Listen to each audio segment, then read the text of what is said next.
Welcome to a new topic do does and did का use.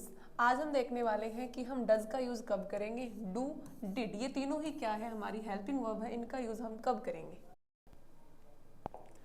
Use of do and does in English कि English में do और does का use कैसे होता है। They are helping verbs used, इनका यूज हेल्पिंग वर्ब में होता है, यानी ये क्या होती है, हेल्पिंग वर्ब होती है। ठीक है, डू और डज है वो प्रेजेंट टेंस की हेल्पिंग वर्ब होती है। इनके अलावा इसका यूज क्वेश्चंस में, नेगेटिव सेंटेंसेस में और इम्फेसिस यानी किसी बात पर जोर डालने के लिए भी इनका यूज होता है।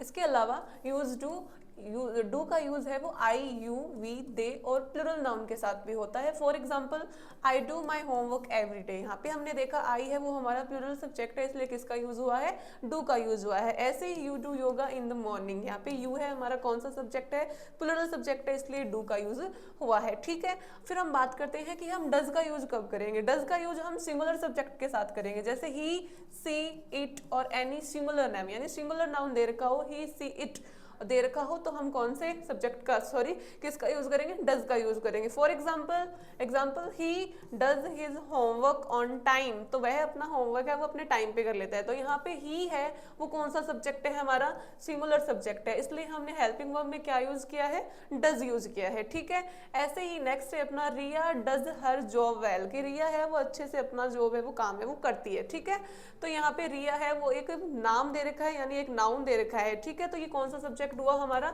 सिंगुलर सब्जेक्ट हुआ, इसलिए किसका यूज हुआ है, डज का यूज हुआ है।